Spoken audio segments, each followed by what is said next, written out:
অল্প কিছু মাংস দিয়ে দুর্দান্ত স্বাদের জিভে জল আনার মতো একটা রেসিপি আপনাদেরকে বানিয়ে দেখাবো। আসসালামু আলাইকুম, নার্গিস কুকিং চ্যানেলে আপনাদের আবারও স্বাগত। আপনাদের সামনে আবার একটি দুর্দান্ত রেসিপি নিয়ে হাজির হলাম। তো আপনারা এই রেসিপিটা যদি ভালো লাগে আপনারা লাইক, কমেন্ট, শেয়ার করতে ভুলবেন না। অল্প কিছু ঘরে মাংস ছিল, এটা আমার জাল করা মাংস কুরবানির ঈদের। এই দিয়েই আমি আপনাদেরকে রেসিপিটা বানিয়ে দেখাবো। আমি এখানে মাংসগুলো কুচি করে নিয়েছিলাম, দেখুন এরকম সাইজের কুচি করে নিয়ে আমি রেখে দিলাম। এই যে সাইজটা দেখুন, এইভাবে কেটে নিতে হবে।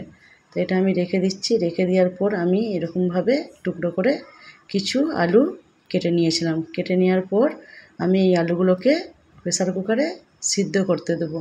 তো কিছু মশলা দিয়ে আমি এটা সিদ্ধ করব। দেখুন আমি এর মধ্যে জিরে বাটা, আদা রসুন বাটা, একটা মিক্সড পেস্ট ছিল সেটা দিয়ে দিলাম 1 চামচ লবণ, হলুদের গুঁড়ো 1 চামচ, হাফ চামচ হচ্ছে আমি মরিচের গুঁড়ো দিয়ে দিলাম।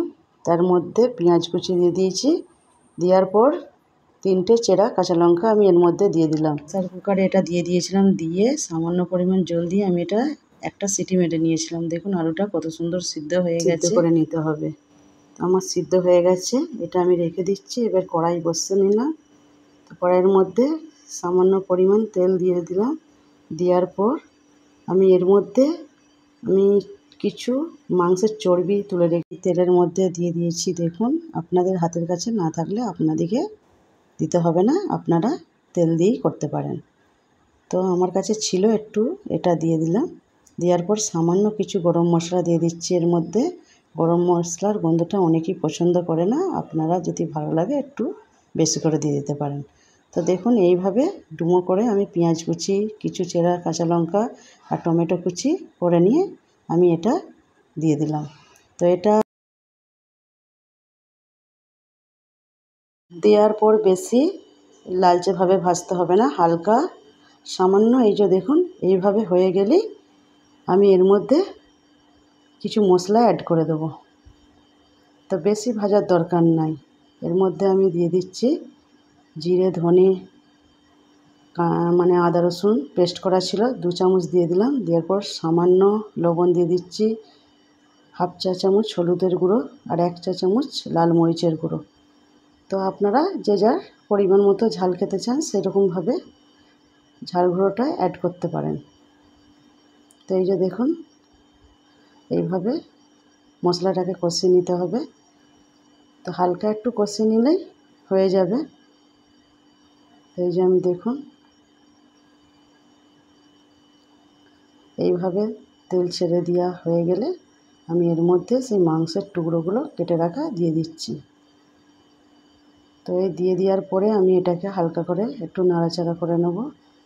তো আপনারা এখনও যে যেখান থেকে দেখছেন আমার চ্যানেলটা যদি না সাবস্ক্রাইবার করা থাকে বা লাইক করা থাকে তো আপনারা লাইক সাবস্ক্রাইবারটা করে দেবেন।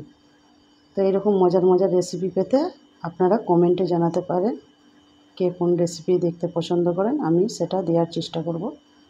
তো দেখুন এর মধ্যে আমি এভারেস্টের শাহি গরম মশলাটা এর মধ্যে দিয়ে দিলাম সামান্য পরিমাণ। তো দিয়ে দেওয়ার পর যে আলুগুলোকে আমি সিদ্ধ করে রেখেছিলাম সেই আলুগুলোকে আমি এই মাংসের মধ্যে দিয়ে দিলাম। দেখুন হালকা হাতে নাড়াচাড়া করে নিচ্ছি। এইভাবে হালকা হাতে নাড়াচাড়া করে নিয়ে আমি মাংসটাকে রান্না করে নেব। দেখুন কত সুন্দরভাবে এটা রান্না হয়ে গেল। তো এতটাই মজাদার বা সুস্বাদু হয়, বাড়িতে আপনারা একবার হলেও ট্রাই করতে পারেন। বাড়িতে সামান্য মাংস থাকলে এই রেসিপিটা বানিয়ে নিতে পারবেন। দেখুন কত সুন্দর লাগছে। আপনারা যদি এখনও আমার ভিডিওটাকে না লাইক দিয়ে থাকেন তো একটা লাইক, একটা কমেন্ট করে যাবেন আমার রেসিপিটা আপনাদের কেমন লাগলো। দেখুন মাংসটা কত সফট হয়ে গেছে। তো বাড়িতে এইভাবে একবার হলেও ট্রাই করে দেখবেন।